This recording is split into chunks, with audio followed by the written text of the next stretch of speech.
Hi guys, it's Mark Zicree, Mr. Sci-Fi, also known as Mark Zicree of Space Command. And today we're going to do something different. It's going to be really cool. But first, we have our Kickstarter campaign going to raise more money to finish Space Command and to shoot more Space Command. We've got to clear about $1,000 a day, or we will not hit our $48,000 target by the end of the campaign, which has about 20-something more days to go. We're up to about $23,000. So if you can throw some money our way, we have amazing perks. Things from Star Trek and Space Command and all sorts of stuff that you could get nowhere else at all. And if you've wanted to be a writer or a director or a producer or an actor, this is a great opportunity also. And if you want a credit on a terrific show, this is another opportunity for you. So please go and pledge hundreds or thousands of dollars.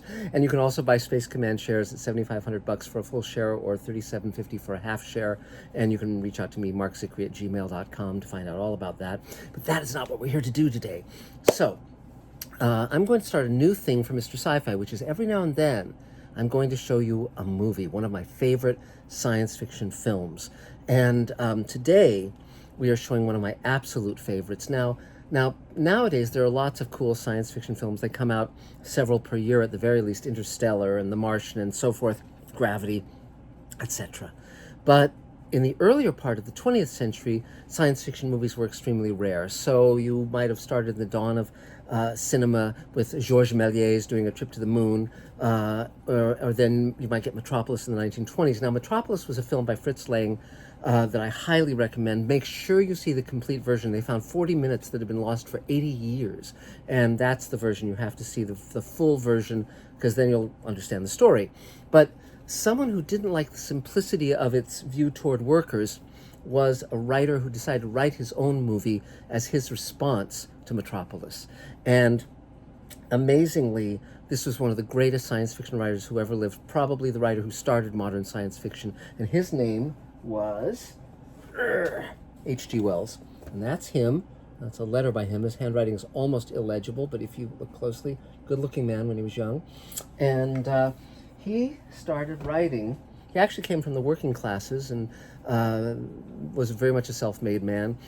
And he had taken classes as a student under T.H. Huxley, the uncle of Aldous Huxley, who wrote Brave New World in the 30s. But T.H. Huxley was a devotee of Darwin and taught evolution. And this interested Wells very much. The notion that civilizations could rise and then fall, that humanity could change, and questions of what was the nature of humanity, what separated us from the animals, all of that stuff.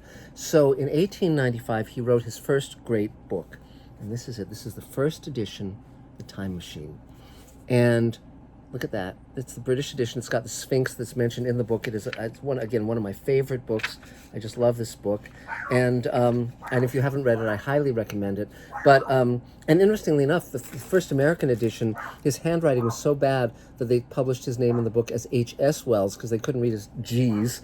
And so then, over a period of several years, he wrote one after another some of the greatest science fiction books ever written, and he defined the various genres of science fiction. So, for instance, he wrote The War of the Worlds. This again is a first edition, and I'll show you the title page, which was the great alien invasion book, and it's been made into several very good films.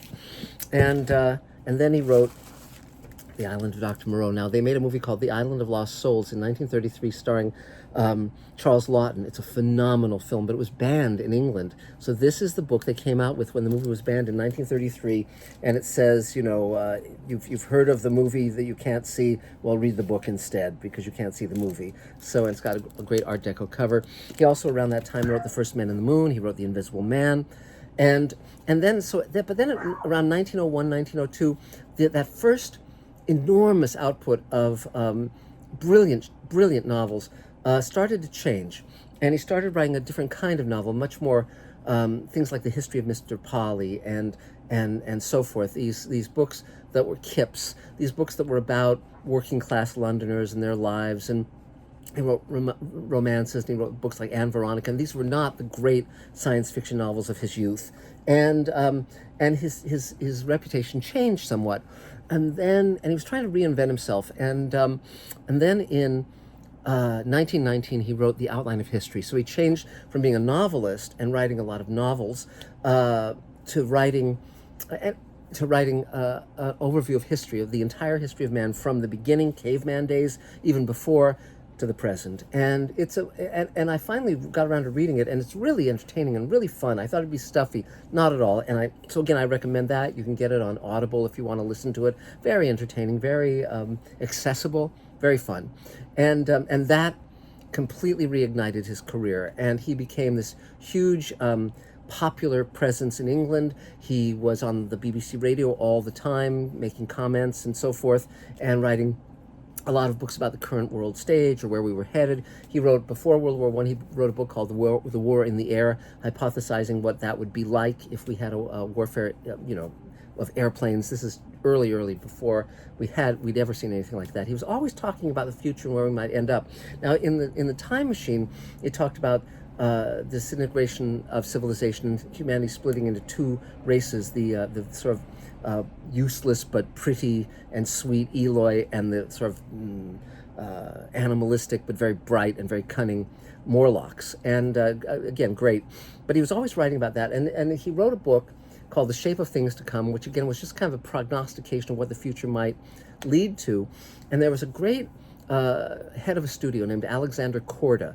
I think he was from Hungary, and he and his brother Vincent had settled in England and started their own film company, and they were making a lot of great films. Their goal was to make films of a quality of the Hollywood films. And so they made a film about Henry VIII that starred Charles Laughton. They made a number of great films, and then they cut a deal with H.G. Wells, and they said, okay, we'd like you to make some movies. So he took his book, The Shape of Things to Come, and he wrote a film script. And originally, it had different titles, but finally he settled on Things to Come, which was the obvious title. Now, interestingly enough, and he hadn't really written film scripts, and so he really didn't know how to write them, but this was a story that took place present day in the 30s, the mid-30s, and it would follow 100 years in humanity as World War grips the planet, civilization basically falls to barbarism, and then the scientists band together to bring a second age of enlightenment and civilization. Really a great idea. And interestingly enough, even before the film was completed, Wells published his film script, the entire film script, and this is the English first edition. You can see Things to Come. And this is the American first edition. And it's the complete, but it has many scenes that aren't in the movie, and we'll get to that in a minute. But it's an amazing film, one of my favorite films of all time, and we're going to show it. After I finish yammering, we're going to show the entire film, and then on another Mr. Sci-Fi, I'm going to do my audio commentary of the entire film, because for me, it's a landmark film, a real watershed for science fiction, and it has its stuffiness and its strangeness, but it's also great, and it was very influential. So, for instance, it has these Art Deco interiors at the end, these amazing futuristic Art Deco interiors that influence not only the way malls look, but also in Prometheus, Charlize Theron's quarters on the spaceship have these blue columns and lit from within, and Ridley Scott said this was very much a nod to Things to Come. And additionally, when you see the futuristic garb of these characters, they've got these big shoulders. Now, Wells was influenced in that design by Japanese medieval styling, but then that became what futuristic clothing would look like. So you have these big shoulders. So even if you look at Rocky Horror Picture Show, you see that became the definition of what the futuristic clothing would look like. So here's I'll show you a couple of lobby cards from the movie. Now this, let's see, here's one. This shows what the futuristic people dress like. And here's another scene, which is Oswald Cabal with his wife, Rowena. Now this is a very interesting image, and we'll get to that because she's there. She's pictured twice. She's there in the yellow, and she's also to the side in another outfit. And the fascinating thing about that was there was an actress who played Margaretta Scott. She played when civilization goes downhill and becomes sort of medieval, she becomes sort of the concubine, the woman of Ralph Richardson, who becomes sort of the boss. I wrote an episode of Sliders called World Killers that actually had a nod to things to come. So if you ever see that, you'll see what I'm referencing here. Ralph Richardson, of course, became one of the great Shakespearean actors, a great British actor, but this is him in his youth, and he's very dynamic and wonderful. And it's funny because Wells specifically said, do not imitate some of the modern dictators. So don't do Hitler, don't do Mussolini. The movie came out in 1936, by the way, and but Ralph Richardson ignored that, and he really took Mussolini, the famous Italian dictator, as sort of his guide for how to play the boss. But he brings a great vitality. He's really a breath of fresh air. And Margaretta Scott, when you look at the credits, it credits her with two roles. One is Roxana, who's the girlfriend, whatever, of Ralph Richardson's character. And then there's characters she's playing called Rowena. And if you look at the movie, which we're going to show you, you won't see her playing that role. And that's because that role was cut out of the movie. Now this is that scene that was cut out. So there she is as Rowena. You can see her. And Elaine and I will be doing that scene. We'll do that scene for you in another Mr. Sci-Fi. It's not a great scene. It's very dated. It's very interesting, very chauvinistic. But she played this double role, and she's terrific in the movie and quite wonderful. And another thing about the film that's fun and interesting that you wouldn't know just watching it is that there's a character in the future world who is very anti-progress, and that's played by Cedric Hardwicke, who later would play Uncle Simon in a Twilight Zone episode of the same name. And again, another one of the great British actors. But originally that role, it's a role, the name of the character is Theotokopoulos, which is the real name of a painter called El Greco, which translates from Spanish as the Greek. And he was a Greek, and he was painting in Spain, and he painted these long, elongated figures, and Wells envisioned this guy as tall and thin and sort of ascetic looking. And they originally cast an actor called Ernest Thesiger. Now, you may know Ernest Thesiger from Bride of Frankenstein, where he played Dr. Pretorius. He's brilliant in that film, and he's lean, and he's quite wonderful. But when Wells saw his performance in Things to Come, he felt he came across as too gay. And so they cast Cedric Hardwicke, who was, anything but, kind of stocky, totally different interpretation of the role. I would love to see what Ernest Thesiger did with it, because I'm sure it wasn't too gay. I'm sure it was wonderful, because he's a wonderful actor. But the terrible part of that story, and I have coming from eBay a photo of Thesiger in the role, because I've never seen it. I've never seen him in the role, so I'll show you that when I get it. But they didn't bother to tell Ernest Thesiger that he'd been recast.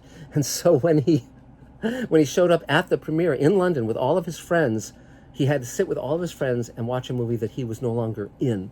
And so that was really a humiliation. Terrible, terrible. Now, meantime, Wells wrote the script, and Alexander Korda produced it, and William Cameron Menzies was hired to direct it. Now, William Cameron Menzies was one of the great art directors of all time. He designed the Douglas Fairbanks silent version of The Thief of Baghdad, and also the later 1940s version that the Kordas would produce in color.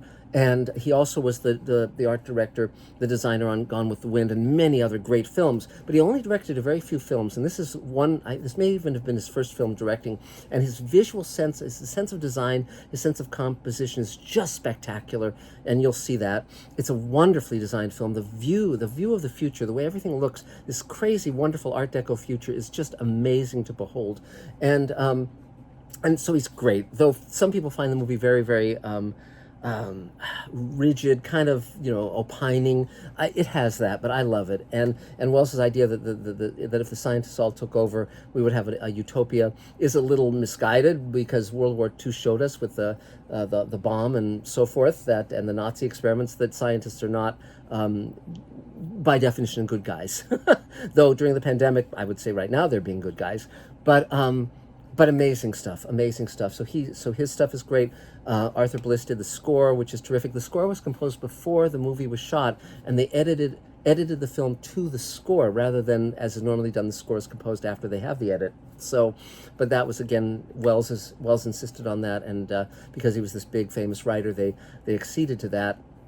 He was on the set, but a lot of the people working on the film felt that he was kind of like a bother and an intrusion because, again, he didn't know cinema, but still a brilliant, brilliant visionary.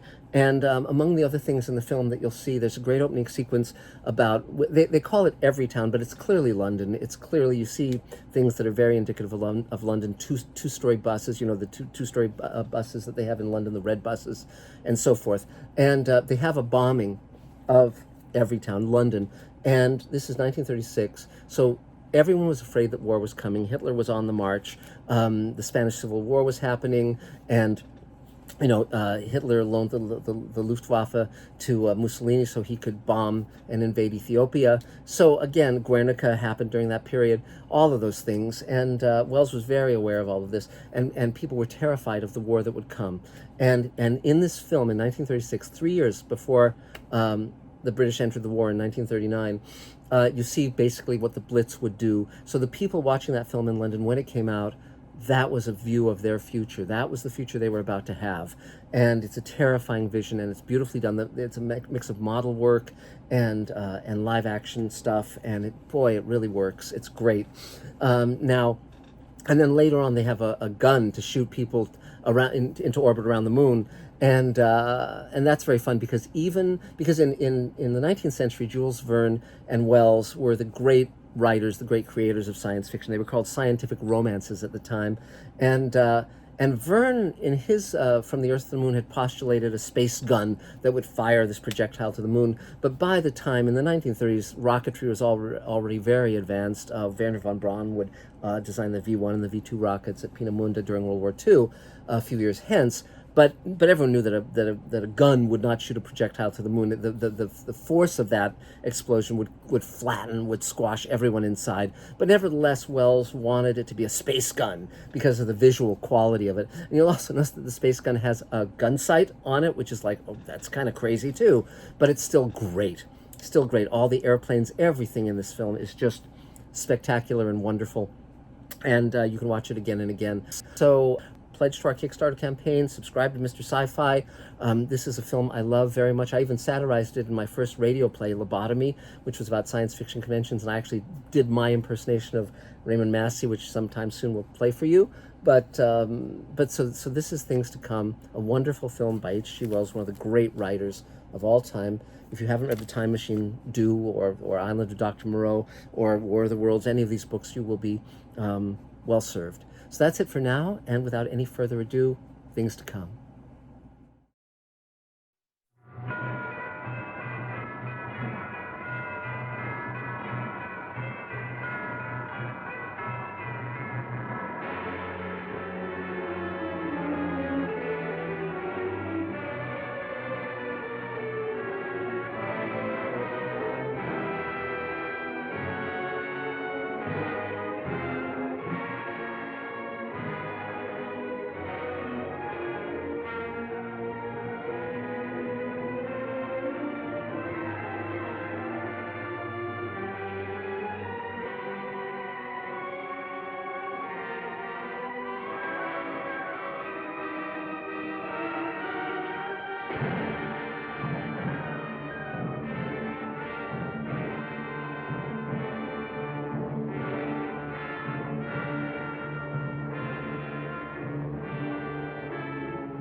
hello, young Harding. You're early. Yes, I'd finished up. It was too late to start anything fresh. What's all this fuss about in the papers tonight, Mr. Cabell? Wars and rumors of wars. Crying wolf? Someday a wolf will come. These fools are capable of anything. In that case, what happens to medical research? It has to stop. That'll mess me up. Mess you up. Mess everything up. My God, if war gets loose again. Merry Christmas, everyone. While shepherds watch their flocks by night, all seated on the ground. What's the matter with you fellas? Oh, that. This little upset across the water doesn't mean anything. Threatened men live long and threatened wars never occur. Another speech by him. But I tell you, there's nothing in it. It's just to buck people up about the air estimates. Now, why meet wars halfway? Why not look on the bright side of things? You're all right. Your business is going up. You've got a jolly wife, a pretty home. All's right with the world, eh? All's right with the world. Certainly. Passworthy, you should have been called Pippa Passworthy. Oh, and Cabell, you've been smoking too much. You're not eupeptic. Oh, come on, it's Christmas. Noel, Noel, Noel, Noel, born is the King of Israel.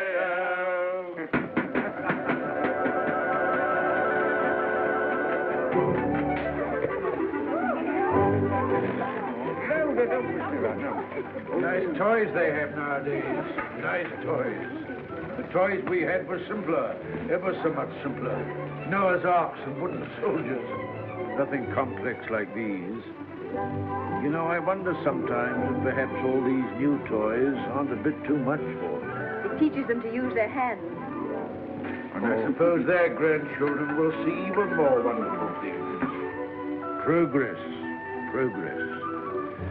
I'd like to see the wonders they'll see. Don't be too sure of progress. Oh, listen to the incurable pessimist. What's to stop progress nowadays? War. Firstly, there isn't going to be a war, and secondly, war doesn't stop progress. It stimulates progress. Yes, war can be a highly stimulating thing. But you can overdo a stimulant. Oh, well, after all, I'll be exaggerating the horrors of war. Don't we rather overdo that song? After all, you know, the last war wasn't as bad as some people make out. We didn't worry. Something great seemed to have got hold of us. Something greater still may get hold of us next time. If we don't end war, war will end us. Well, what can you do? Yeah. What can we do?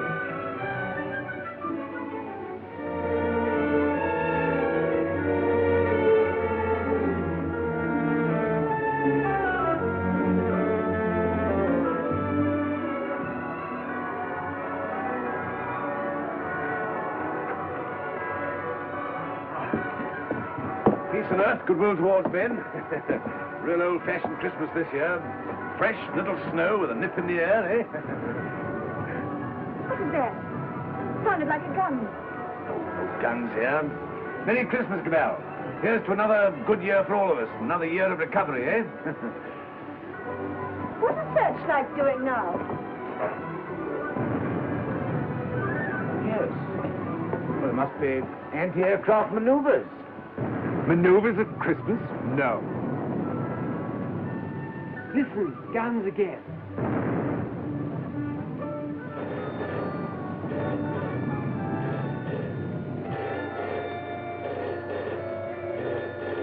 Dinner. Cabell speaking. The hill down aerodrome at 3.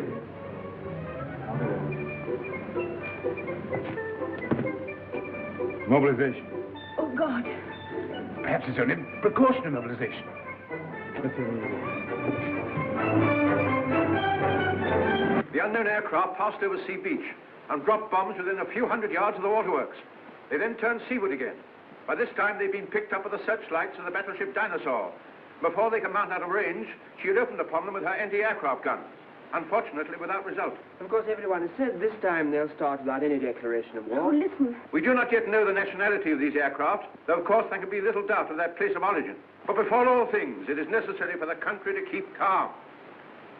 No doubt the losses suffered by the fleet are serious. That losses of the fleet? And it is imperative that the whole nation should at once stand to arms. Orders for a general mobilization have been issued, and the precautionary civilian organization against gas will at once be put into operation.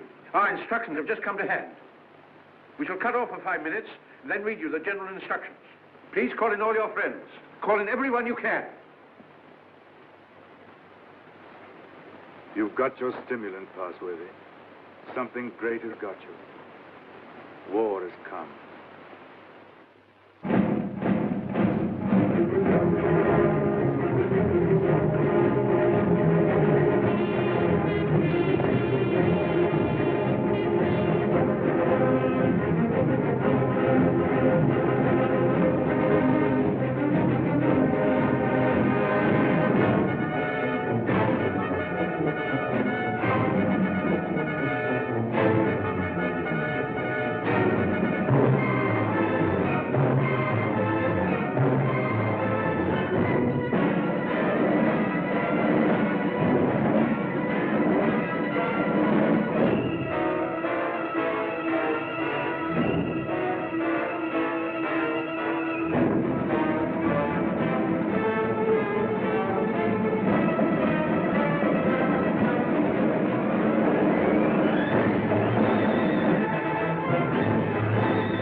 War has broken out suddenly.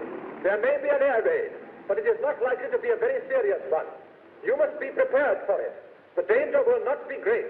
As soon as the danger is over, bugles will sound all clear. The streets will be dangerous.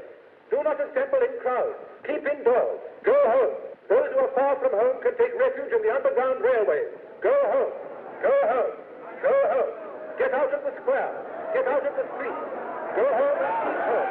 Put out your lights. Close the windows. Put a wet sheet or a wet blanket over doors and windows. Keep indoors. Keep indoors. Get out of the street. Go home and keep home.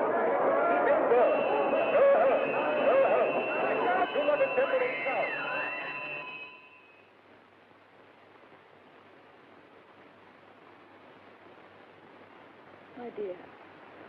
My dear, are you sorry we had these children? No. Life must carry on. Why should we surrender life to the brutes and fools? I loved you. I wanted to serve you and make life happy for you. But think of the things that may happen to them. Were we selfish? You weren't afraid to bear them. We were children yesterday. We're anxious, but we're not afraid. Really. Courage, my dear. And may that little heart have courage.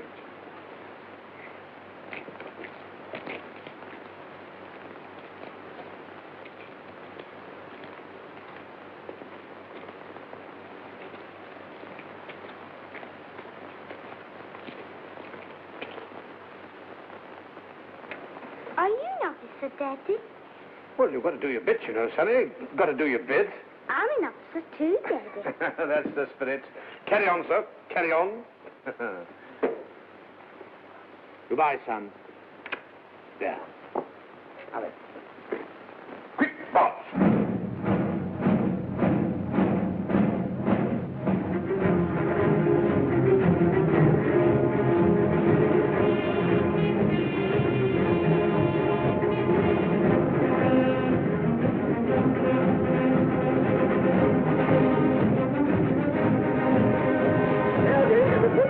An air raid is approaching every town. Gas masks are being distributed.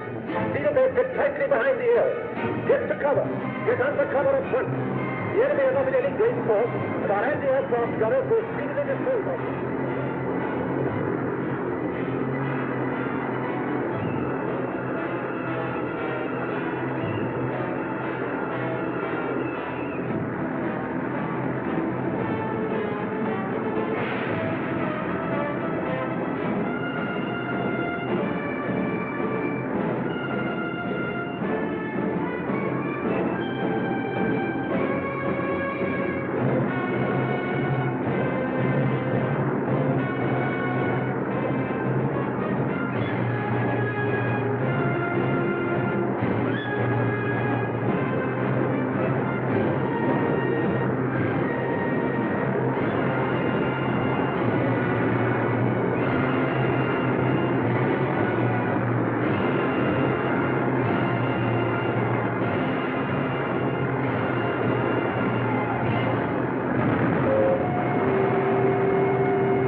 bad shape, eh?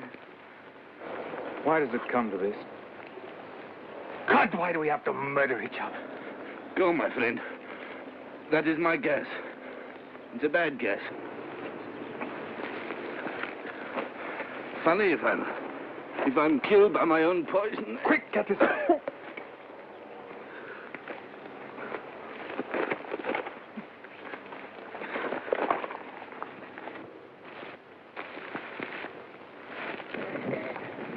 Get this on, quickly. Give it to her. I've given plenty to others. Why should I not have some myself? Give it to her. I'm done. Breathe through your mouth.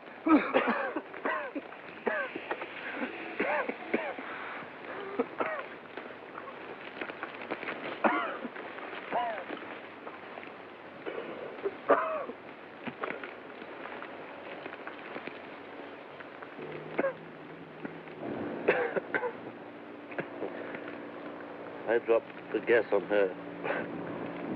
Maybe I've killed her father and mother. Maybe I've killed her whole family. And then I go and give up my mask to save her. That's funny.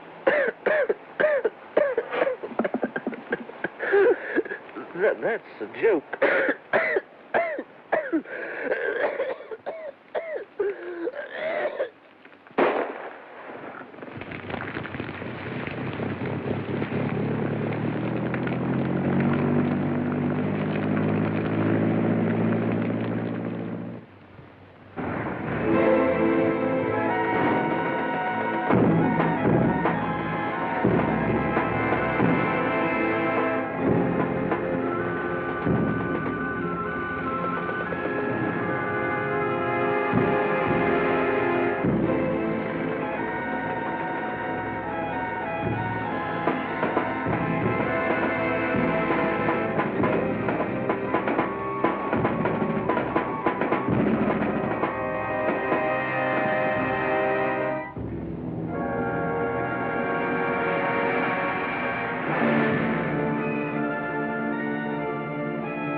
infection.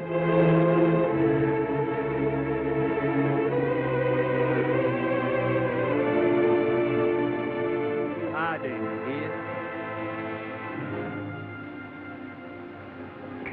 Daddy, Harding. There's no more left, Father. This is the last drop. God. What is the use of trying to save this mad world from its punishment? Oh, Father, if only you could get some sleep. How can I sleep? See how they wander out to die.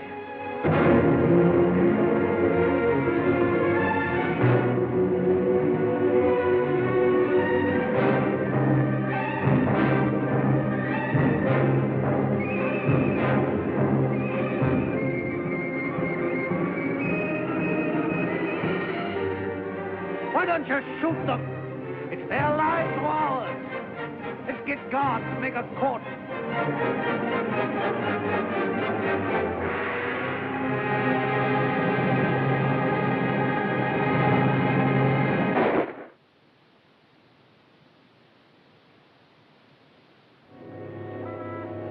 That's how they dealt with the pestilence in the Dark Ages.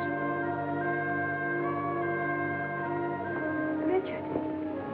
My sister. Gordon! How do you know? Her heart beats faster, and she feels faint, and she won't answer. What can I do for her? I thought something might be known. Oh, Janet. And you poor dear. Richard. I might be infected.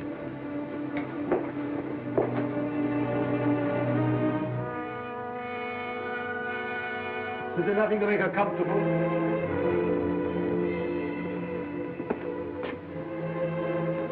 Nothing. There's nothing will make anyone comfortable anymore.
I tell you, shoot!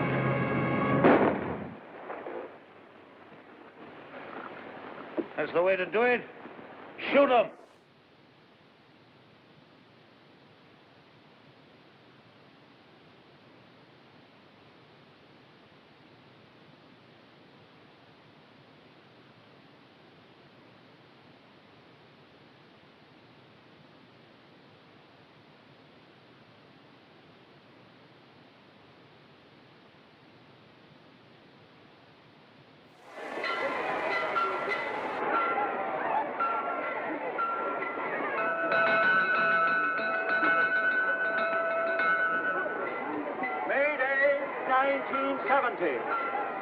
The pestilence has ceased.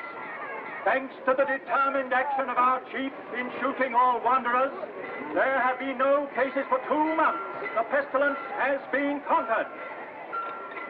The chief is preparing to resume hostilities against the hill people with the utmost vigor. Soon we shall have victory and peace. All is well. God save the chief. God save our land.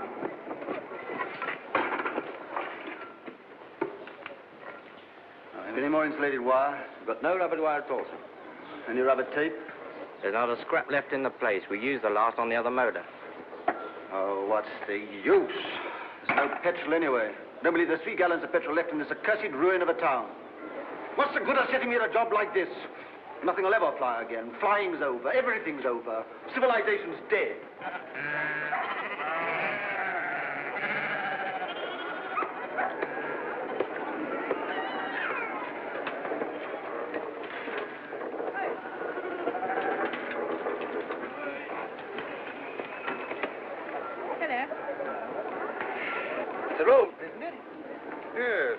It's a good pre-pestilence machine. I oil it and turn it over at times. You think it'll go fast someday, still? Oh, I'm not one of your petrol hoarders. But all the same, that engine turns over still. Why, I remember when I was a lad, when it was new, we thought nothing of going 100 miles in it. A whole 100 miles. Less than 3 hours I've done it in. Well, that sort of thing's all gone now. Gone forever, eh? Right, sir. Yep, yep. Richard, What is it? you won't think me mad. Why, darling? I thought I heard an aeroplane this morning. At dawn. I thought it was a dream, but... Nonsense. I tell you, flying's finished. We shall never get in the air again. Never.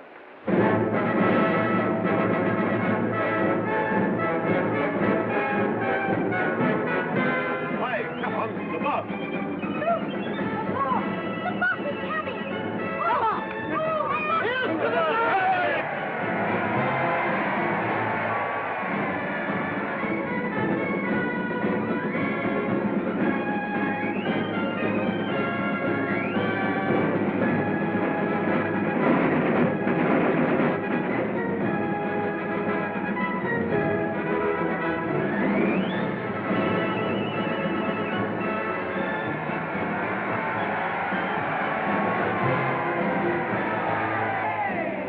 Anything to report, Gordon? Nothing very hopeful, Chief. I must have those airplanes somehow.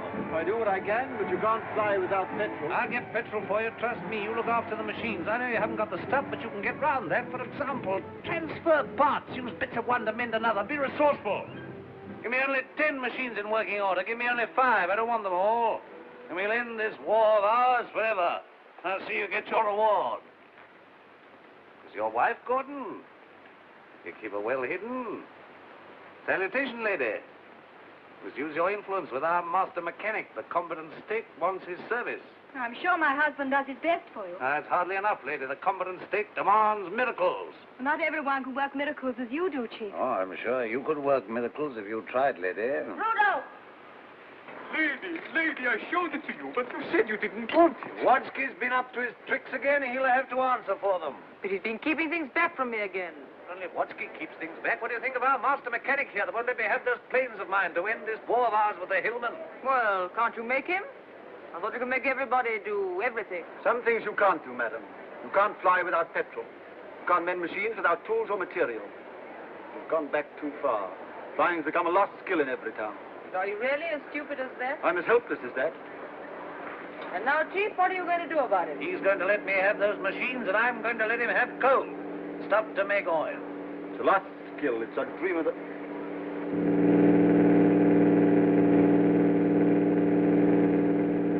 There it is. You were right. A plane once more.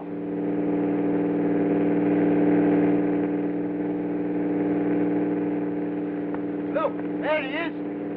Look! He's shutting off. He's coming down. What's the meaning of this? They got airplanes before us, and you told me we couldn't fly anymore. Well, we've been fumbling, they've been active.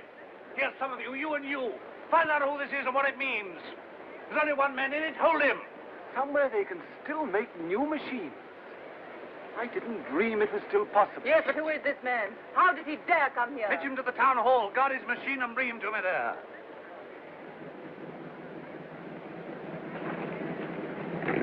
Come along, Mary. I must see that machine.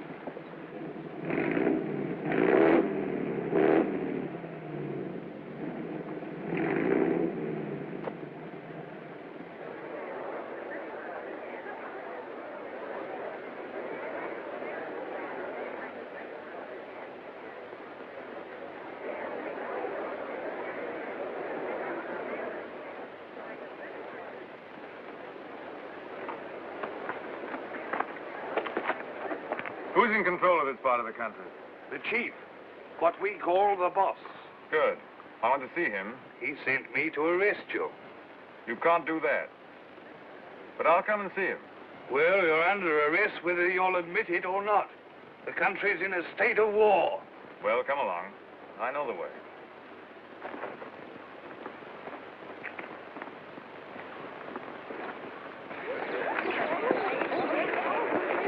I remember this place well.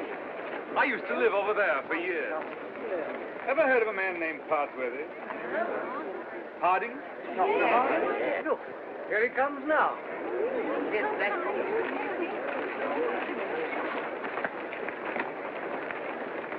So you're Harding. I seem to remember something about you. You were a young man. You're John Cabell. I remember you.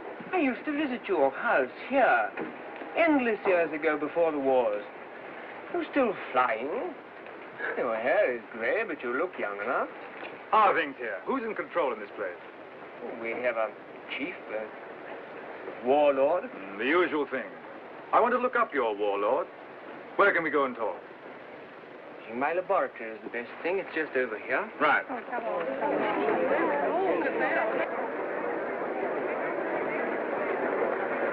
Here! You can't go in there. You're under arrest. You've got to go with me to the chief. All in good time. I must see this gentleman first. Well, you've got to go with me. Orders are orders. The boss first.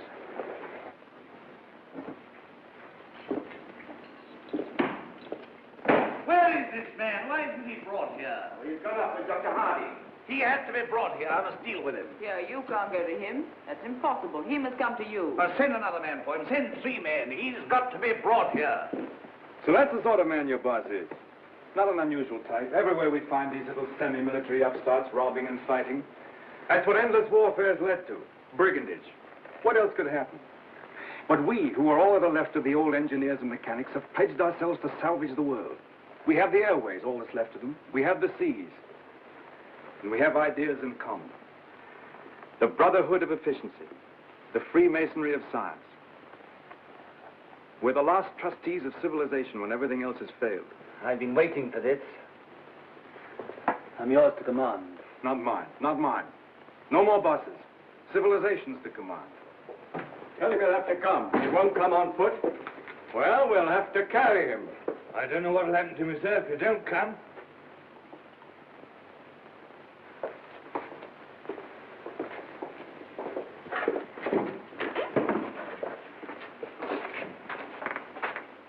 Well, what do you want to see me about? Who are you? Do you know this country's at war? At war? Still at it, eh?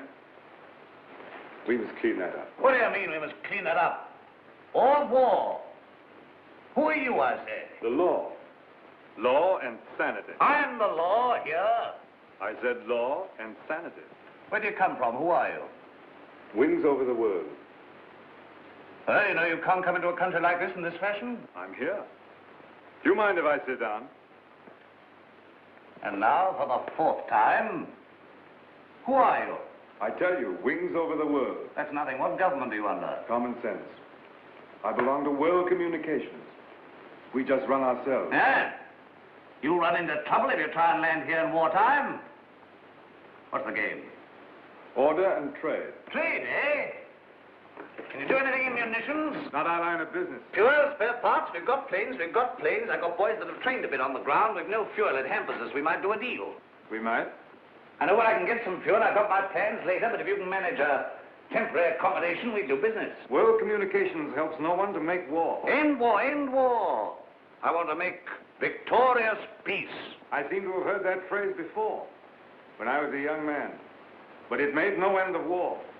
Now, look here, Mr. Aviator. Let's see how we stand. Come down to actuality. The way you swagger, you don't seem to realize you're under arrest. You and your machine. You'll find other planes looking for me if I happen to be delayed. We'll deal with them later. I even start a trading agency here, if you like. I've no objection.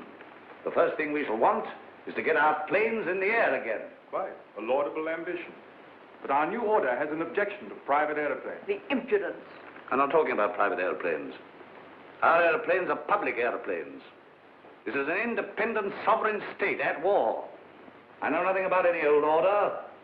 I'm the chief here, and I'm not taking any orders, old or new, from you. Suppose I walked into trouble. Yeah, you can take that as right. Where have you come from? I flew from our headquarters at Basra this morning. We have some hundreds of new type planes, and we're building more, fast. The factories are working again. We're gradually restoring order and trade in the whole Mediterranean area. We're scouting this region now to see how things are. You found out. This is an independent sovereign state. Yes, we must talk about that. We don't discuss it. We don't approve of independent sovereign states. You don't approve. We mean to stop them, That's war. if you will. All right, I think we know how we stand. Burton, take this man. If he gives you any trouble, club him. You hear that, Mr. Wings over your wits? My friends know my whereabouts. If I don't come back, they'll send a force to find me. Perhaps they won't find you. They'll find you. They'll find me ready. Take him to the detention room downstairs.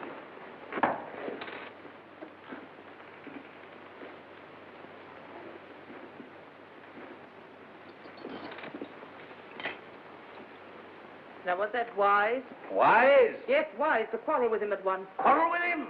Confront him if again to quarrel with me. You must clean that up. Clean that up. My war. There's things behind him. Things behind him.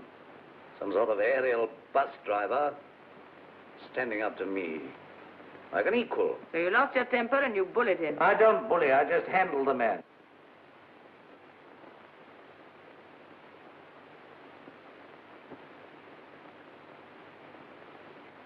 He's the first real aviator that has come this way for years. Think of what that means, my dear. You want aeroplanes, don't you? You want your aeroplanes put in order? A really clever man could have had some of those machines up long ago. I'm sure of it. Along comes this stranger who's going to clean me up. You expect me to hand my planes over to him, lock, stock, and barrel? Why talk nonsense? You could have persuaded him under supervision. Supervision? The sort of oafs I've got here to supervise him. He'd be too much for them. Oh, well, of course, if it's going to be too much for you, why did you hang him and hide his machine before the others are after you? I don't agree with you, I don't agree with you. Now, this stranger hadn't taken me by surprise. I knew he was coming. Yes, I knew he was coming. I felt this conspiracy of their bus drivers brewing somewhere in the world. I felt they were getting ahead with their aeroplanes down there somewhere. Very well, now's our chance. We've got this fella bottled up. They won't even begin to miss him for days. I've got everything fixed from now for an attack straight away on the Floss Valley to the old coal and shale pits where there's oil too. Then, up we buzz.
Your sacrifices have not been in vain. Our old struggle with the Hillman has come to its climax. Our new victory at the coal pits has brought a great supply of oil within our reach. Once more, we may hope to take the air, to look our invaders in the face. With 40 aeroplanes, large a force, I venture to say, as any in the world. This new oil can be adapted to our needs. That's quite a simple business. Nothing remains but the conclusive bombing of the hills. Then for a time, we can hope for a rich, rewarding peace. A peace of the strong man armed who keepeth his house. And now at this supreme crisis, you, Gordon, our master mechanic, refuse your help. Where are my planes? The job's more difficult than you think. Half your machines are hopelessly old. You haven't 20 sound ones. To be exact, 19. You'll never get the others off the ground. The thing can't be done as you imagine it. I want assistance. What assistance? Your prisoner. What, you want that chap in black that wings over the world? You want him released? He knows his business. I don't. Enough? Make him my technical advisor. I don't trust you technical chaps. Then you won't get an aeroplane up. I want those planes. Well, if you get it, Then I want Dr. Harding out, too. They're old associates. I can't help that. If anybody in every town can adapt to that crude oil for our aeroplanes, it's Harding. If not, it can't be done. We've had a bit of an argument with Harding. He's the only man who can do this work for you. Get it.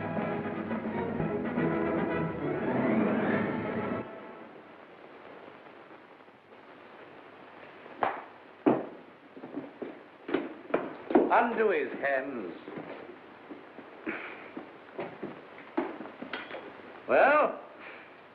Well, what? The salute. Damn the salute. Oh, never mind the salute now. We'll talk about that later. Now, look here. Let's see how we stand. You, Gordon, are to undertake the reconstruction of our Air Force. The prisoner, Cabell, is to be placed at your disposal. Everywhere he goes, he's to be under guard and observation. No relaxing in that. Neither you nor he are to go within 100 yards of his airplane. Mind that. Now, you, Harding, are to assist Gordon with his fuel problem and place your knowledge of poison gas at our disposal. I have nothing to do with poison gas. You've got the knowledge if I had to wring it out of you. The state, your mother, your father, the totality of your interests. No discipline can be too severe for the man that denies that by word or deed. Nonsense. We have a duty to civilization. You and your sort are driving us straight back to eternal barbarism. But this is pure treason. I protest against being dragged away from my work. Confound your silly war, your war material, and all the rest of it. All my life has been interrupted and wasted and spoiled by war. I'll not stand any longer. But this is treason, treason! No, stop that. We've need of your service. Well, what do you want? You're conscripted. You're under my orders now, and under no other orders in the world. I'm master here. I'm the state. I need fuel and gas. Neither fuel nor gas. You refuse? Absolutely. I don't want to be forced to extremities. May I have a word? I understand you want all of those out-of-date clocks of yours, which you call your Air Force, to fly again, and fly well. They shall! With the help of that man, Cabell, you have in the cells, and Dr. Harding here, and we even have a dozen of your planes in the air again. You're a traitor to civilization. I won't touch it. If you will give me Cabell, and if you leave me free to talk with Harding, I promise you you'll see your Air Force, a third of it at any rate, in the sky again. You talk as if you're driving a bargain with me. I'm sorry, Chief. It's not I who makes these conditions. It is the nature of things. You're going to have technical services. You're going to have scientific help without treating the men who give it to you properly. That's what I said all along. You're bullying too hard, my dear. There's a limit to bullying. Why? You can't make a dog hunt by beating it? I want those planes! I wanted to look at you. I am at your service, madam. You're the most interesting thing that has happened in every town for years. You honor me. You come from outside. I began to forget there was anything outside. I want to hear about it. May I offer you my only chair? You know, I'm not a stupid woman. I'm sure. This life here is limited. War, always going on and never ending. Flags, marching. Oh, I adore the chief. I've always adored him since he took control in the pestilence days when everyone else lost heart. He rules. He's firm. Every woman finds him strong and attractive. I can't complain. I have everything that is to be had here, and yet this is a small, limited world we live in. You bring in the breath of something greater. When I saw you swooping down out of the air, when I saw you marching into the town hall, I felt this man lives in a greater world. And you spoke of the Mediterranean and the East, of your camps and factories. I've read about the Mediterranean, and Egypt, and Greece, and India. Oh, I can read a lot of those old books. I'm not like most of the younger people here. I learned a lot before education stopped and schools closed down. I want to see that world. Skies, snowy mountains, blue seas, sunshine, If I had my way, you could fly to all that in a couple of hours. If you were free, and if I was free. I don't suppose any man has ever understood any woman since the beginning of things. You don't understand our imaginations, how wild our imaginations can be. I wish I were a man. Oh, if I were a man. What are your people trying to do to us? What are you going to do to this boss of mine? The immediate question seems, what does he mean to do to me? Something violent and foolish? Unless I prevent it. That's how I see things. And if he kills you? We shall come here and clean things up. But if you're killed, how can you say we? We go on. That's how things are. We are taking hold of things. In science and government in the long run, no man is indispensable. The human things go on. We, forever. I see. And this warlike state of ours here. It has to vanish, like the Tyrannosaurus and the saber-toothed tiger. Oh, so here you are. I said I should talk to him, and I have. I told you to leave that fellow alone. Yes, and set up there drinking and swaggering and looking as proud as you could. Rudolph the Victorious. And here am I trying to find out what this black invader means. You think I wanted to come and talk to him? This grey coal man? While you're swaggering here, there are more planes away there at Basra getting ready. Basra? His headquarters. Have you never heard of Basra? These are matters for us to talk about.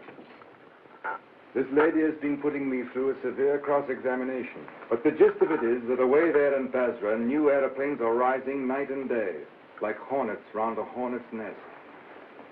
What happens to me is a small affair. They'll finish you. The new world of United Airmen will finish you. Listen, you can almost hear them coming now.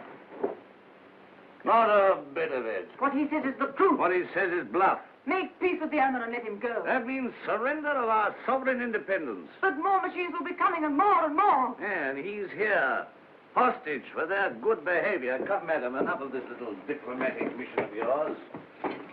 You've got the subtlety of a bullfrog.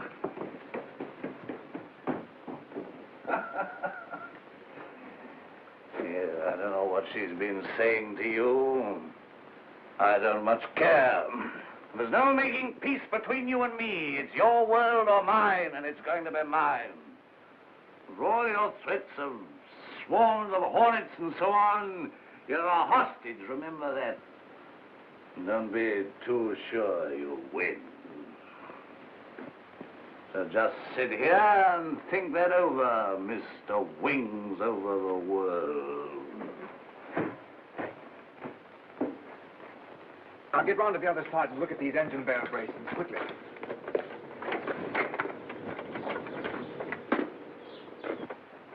If I could get to my plane, there's a wireless there. Hopeless, they won't even trust me. We shall have to make a job of this.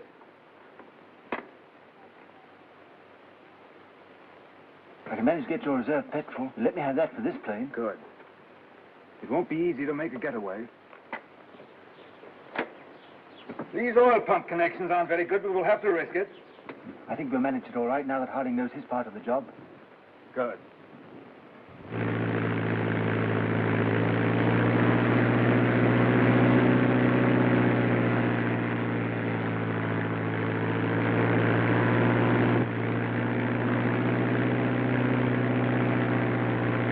Look, it's your Gordon. He's flying at last.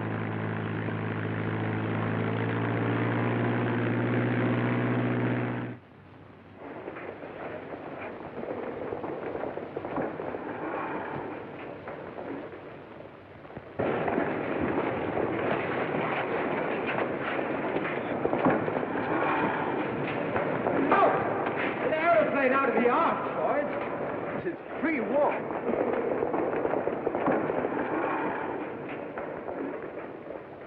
Where do you come from? Come from the north, from every town.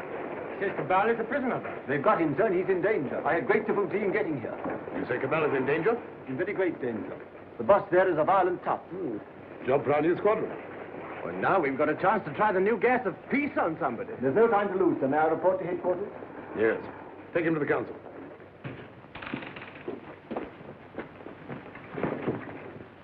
At last we have definite news. What is it? Gordon didn't fall into the sea. He got away. A fishing boat saw him making for the French coast. Perhaps he reached his pals. Well, he'll be coming back. He'll be bringing the others with him. curse these world communications. Curse all airmen and gasmen and machine men.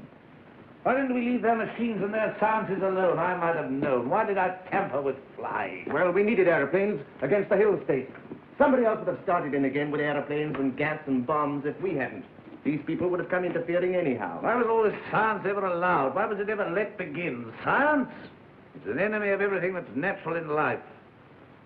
I dreamt of those fellows last night, great, ugly, black, inhuman chaps, all like machines, bombing and bombing. Yes, I guess they'll come bombing, all right. And we'll fight them. Since Gordon got away, I've had those air boys up to see me. They've got guts. They'll do something still. We'll fight them. We'll fight them. Ha! We've got hostages. And better than to shoot them anyway. There's that chap Harding. Of course. He's got to tell us what to do against this gas. We're going to have to pull his arm off and knock his teeth down his throat. Get him! Get him! Let us Dr. Harding.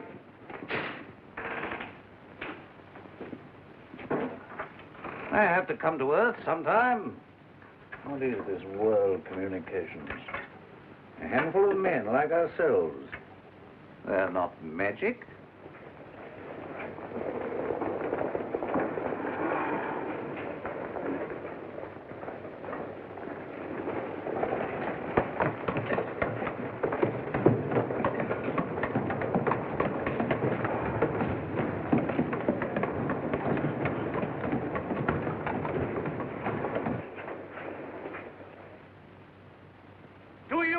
Trust these good, tried, tested machines.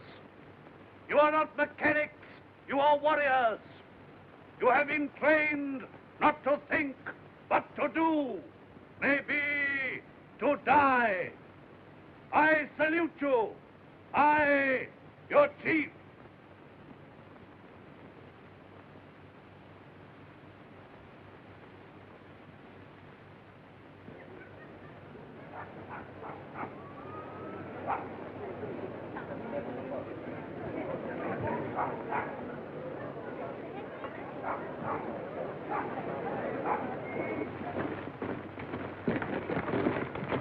What do you know about these world communication people? Have they got gas? What sort of gas? I know nothing about gas. Tell us about these masks, anyway. Well, they're rotten. They're no good at all. What sort of gas have they got? I tell you, gas isn't my business. Well, they can't gas us when you're here, anyway. Here they are. Listen, they're coming already.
Clumsy great things.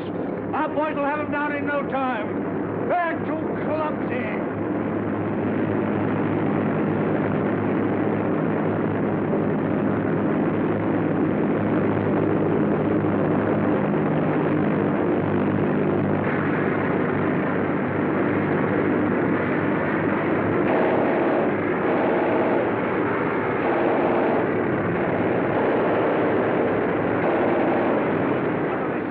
Where the rest of our fellas? Go on! I'll back him!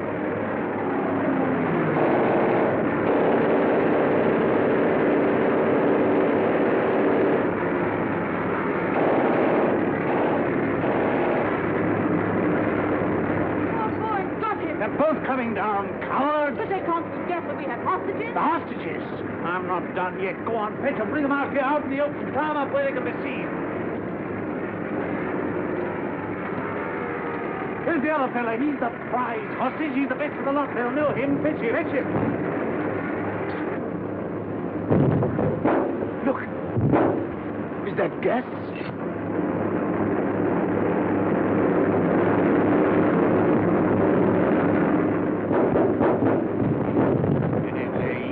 won't get out of this.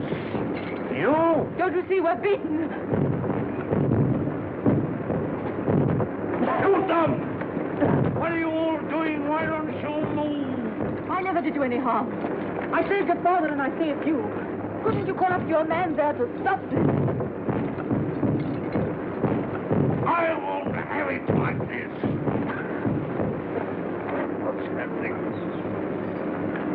Everything's swimming.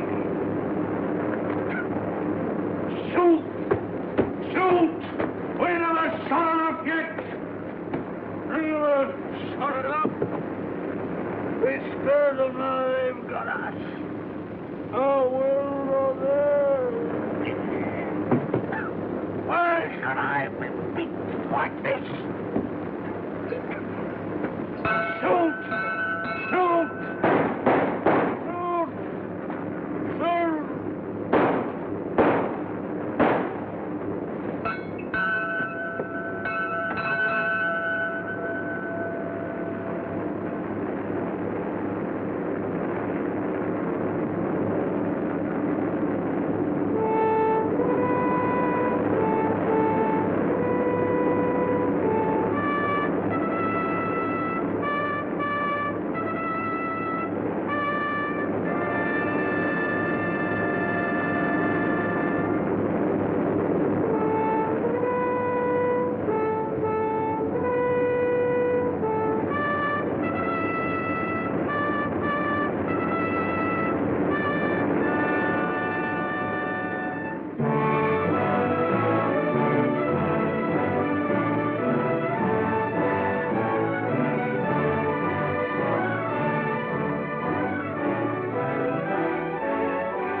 There they are. Married.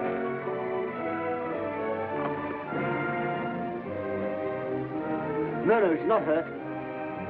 She's asleep like the others. Cabell safe! Cabell! Well done, Gordon! Well, they laughed at me for sticking to my gas mask, but thanks to that, I'm here and everyone else is sleeping. I wonder if they'll ever use gas masks again. Sir! What is it? This man's not sleeping. He's dead. Dead and his world dead with him, and a new world beginning. Poor old boss, he and his flags and his follies. And now for the rule of the air, and a new life for mankind.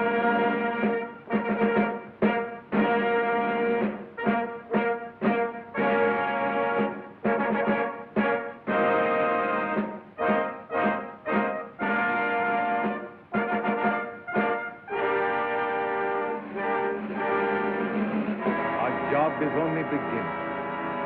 For now, we have to put the world in order. It will be a long and complicated struggle, but we have the unity of a common order and a common knowledge. This is how I conceive our plan of operations.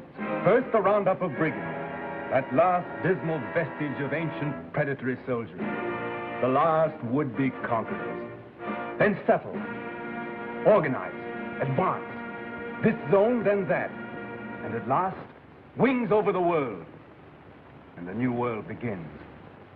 Do you realize the immense task we shall undertake when we set ourselves to an active and aggressive peace? When we direct our energies to tear out the wealth of this planet and exploit all these giant possibilities of science that have been squandered hitherto upon war and senseless competition? We shall excavate the eternal hills. We shall make such use of the treasures of sky and sea and earth as men have never dreamt of hitherto. I would that I could see our children's children in this world we shall win for them. But in them and through them, we shall live again.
is any better world than it used to be. I rebel against this progress.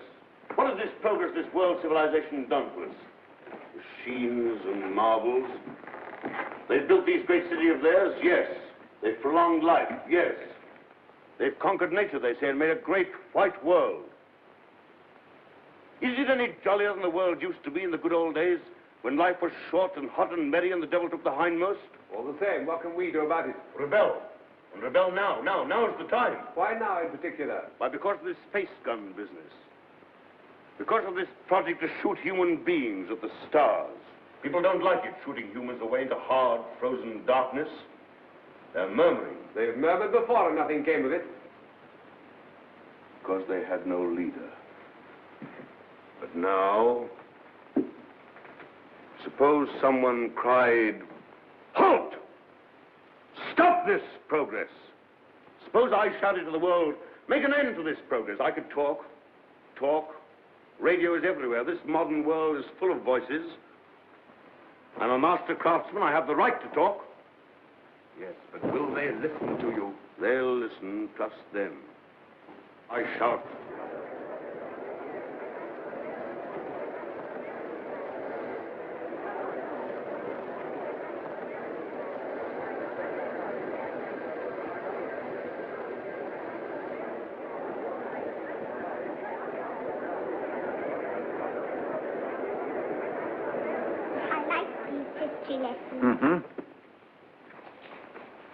What a funny place New York was. All sticking up and full of windows. They built houses like that in the old days. Why? Well, they'd no light inside their cities as we have, so they had to stick them up into the daylight. What there was of it. They'd no properly mixed and conditioned air. Everybody lived half out of doors. They had windows of brittle glass. The age of windows lasted 4 centuries. I never seemed to realize that we could light the interiors of our houses with sunshine of our own, so there was no need to stick them up ever so high into the air. They keep on inventing new things now, don't they? And making life lovelier and lovelier. Lovelier, yes. And bolder. I suppose I'm an old man, my dear, but some of it seems like going too far. This space gun of theirs that they keep on shooting. What is this space gun, great-grandfather? Well, it's a gun that is charged by electricity. It's a lot of guns inside one another, and each one discharges the gun next inside. I don't properly understand it, but the cylinder it shoots out last goes swish right away from the Earth. I wish I could fly around the moon. Oh, well, that in time. Won't you come back to your history pictures again? I'm glad I didn't live in the old world. I know John Cabal and his airmen tidied it all up. Did you see John Cabal, great-granddad? Well, you can see him in your pictures. But you saw him when he lived. You really saw him? Yes. I saw the great John Cabal with my own eyes when I was a little boy. He was a lean, brown old man with hair as white as mine. He was the great-grandfather of our Oswald Cabal, the president of our council.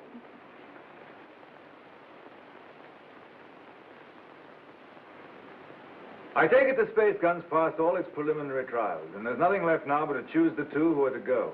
That's going to be the trouble. Thousands of young people have been applying. Young men and young women. I never dreamt the moon was so attractive. Practically, the gun's perfect now. There are risks, but reasonable risks. And the position of the moon in the next 3 or 4 months gives us the best conditions for getting there. It's only the choice of the 2 now that matters. Well? There are going to be difficulties. That man Theotokopoulos is talking on the radio about it. He's a fantastic fellow. Yes, but he's making trouble. It's not going to be easy to choose these young people. With all these thousands offering themselves? We've looked into thousands of cases. We've rejected everyone of imperfect health, or anyone who had friends who objected. And the fact is, we want you to talk to 2 people. There's Raymond Parsworthy of General Fabric. You know him? Yes, I know him. And his son. We want you to see the son, Morris Parsworthy. Why? He asks to go. We think you ought to see him. He's waiting here.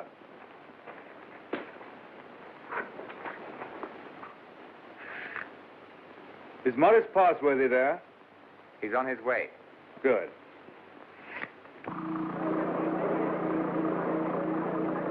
You want to talk to me? Forgive me, sir. I came straight to you. You're asking a favor. A very big favor. I want to be one of the first 2 human beings to go around the moon. It means danger. Great hardship, anyhow. You realize there's an even chance of never coming back alive. Still greater chance of coming back a cripple. Give me credit for not minding that, sir. Mm-hmm. Yes, a lot of you young people don't mind that. So why should I give you a favor? Well, I'm the son of a friend of yours, and people seem to feel you oughtn't to send someone you don't know, sir. Go on. We've talked about this over and over again. We? Yes, both of us. It's her idea even more than it's mine. Her idea? Who is she?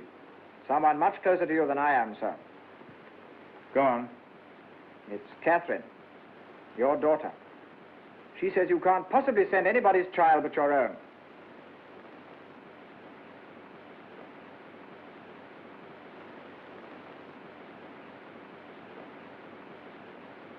I might have known. Today I'm going to put it to the world plainly. Is this thing to go on?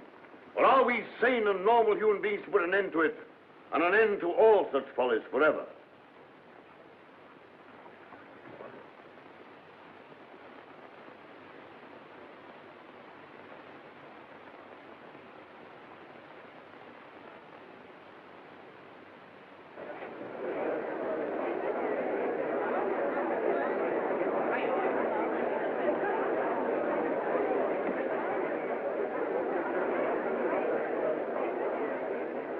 What is this progress? What is the good of all this progress onward and onward? We demand a halt. We demand a rest. The object of life is happy living. We will not have human life sacrificed to experiment. Progress is not living. It should only be the preparation for living. They staged the old Greek tragedy again, and a father offers up his daughter to his evil god. And that voice is sounding to the whole world. No. The old slaveries have taken new names. They'll have to hear him and make what they can of him. What does this... Make no mistake about it. The slaveries they put upon themselves today, they will impose tomorrow upon the whole world. Is man never to rest, never to be free? A time will come when you in your turn will be forced away to take your chance upon strange planets and in dreary, abominable places beyond the stars. An end to progress. Make an end to this progress now. Let this be the last day of the scientific age. Make the space gun the symbol of all that drives us and destroy it. Now!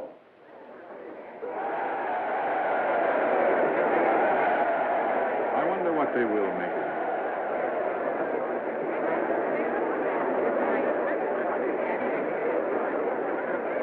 Well, for you, Cabal, you're the great-grandson of John Cabal, the air dictator, the man who changed the whole course of the world. You've got experiment in your blood, you and your daughter, but I'm more normal. I don't believe my boy would have thought of it. The two of them must have got together. They'll come back together. This time there's no attempt to land on the moon. When is this great experiment to be made? How much longer have we got before they go? When the space gun is ready. Sometime this year, do you mean? Soon. Then, is there no way of saving our children from this madness? But would it be saving our children? Oh, here they are. Father, where to go? Yes, you're to go. It's announced. 2 hours ago.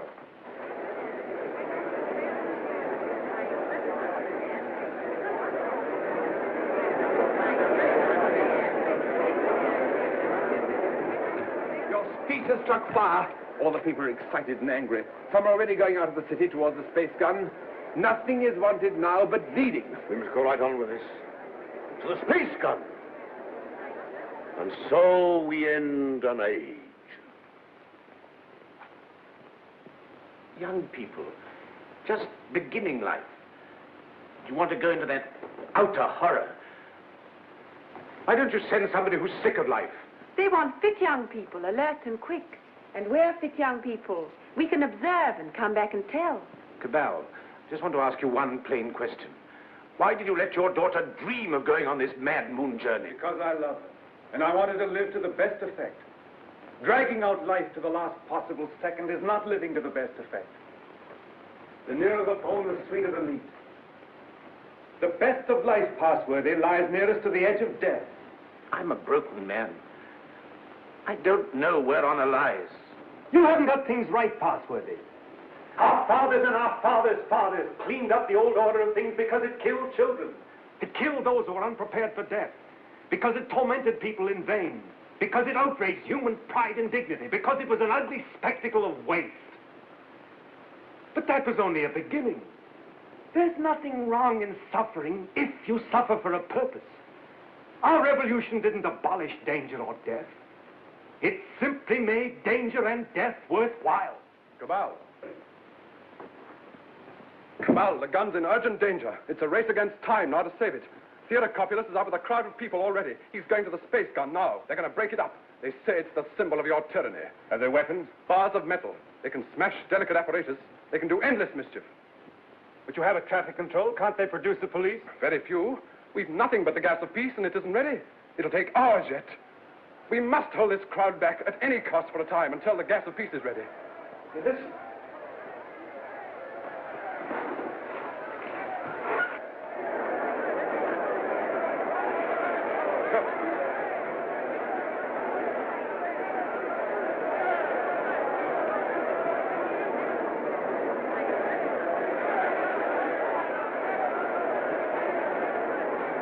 Well, they're routing. Barbarism come back. Who are you? William Jeans, Astronomical Department, Space Gun. Well, we've stopped the airways. They'll have to go afoot, and they'll take an hour or more to get there, even those who've already started. This gun mustn't be broken up. After all the final experiments had been made, when everything was ready. When everything was ready? If they smash up that infernal gun, then honor is satisfied and you needn't go. They won't smash the gun. Suppose the gun was fired now. Would the cylinder reach the moon? It would miss and fly into outer space. It's 5 now. If the gun were fired before 7... And it could be. Yes. Then... We go now. No. Oh, I don't know what to say, but don't go. Oh, but, Father, we must go now, or we may never go. And then for the rest of our lives, we'll feel we've shirked and lived in vain. We must go now.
Quickly, this way.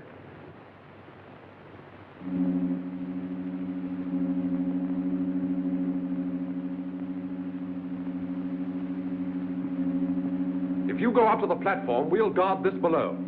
Right.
Contract all your muscles when the concussion comes. In 5 minutes, you'll be able to get loose and move about.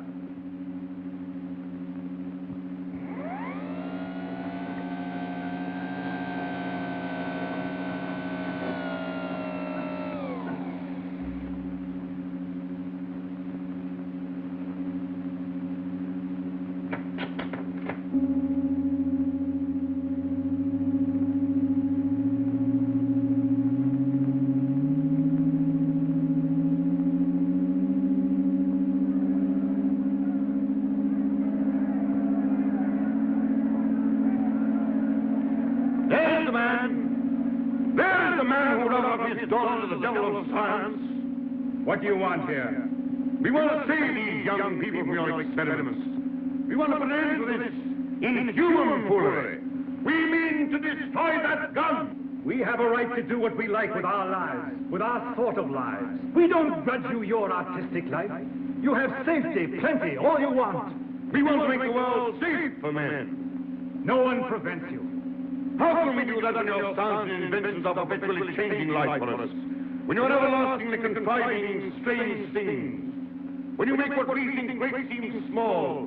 When you make what we think strong seem feeble? We don't want you in the same world with us. We don't want this expedition. We don't want mankind to go out to the moon and to the planets. We shall hate you more if you succeed than if you fail. Destroy the gun! Before you can even reach the base of the gun, it will be fired. Beware of the concussion! Beware of the concussion!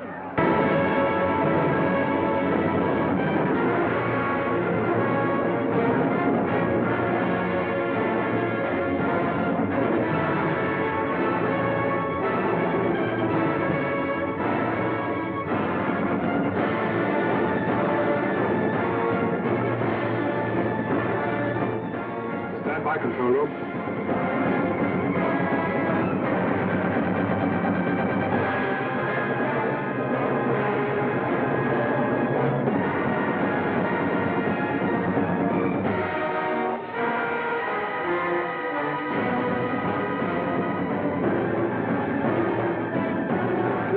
Observers.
There they go.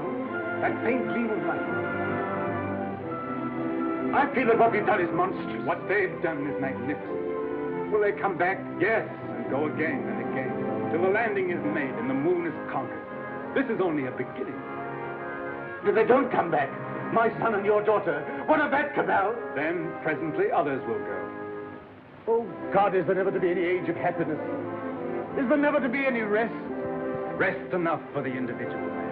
Too much and too soon, and we call it death. But for man, no rest and no ending. He must go on, conquest beyond conquest. First this little planet and its winds and waves, and then all the laws of mind and matter that restrain him. Then the planets about him, and at last, out across immensity to the stars. And when he has conquered all the deeps of space and all the mysteries of time, still he will be beginning. We're such little creatures. Poor humanity is so fragile, so weak. Little animals. Little animals. And if we're no more than animals, we must snatch each little scrap of happiness and live and suffer and pass, mattering no more than all the other animals do or have done. It is this or that. All the universe or nothingness. Which shall it be, husband? Which shall it be?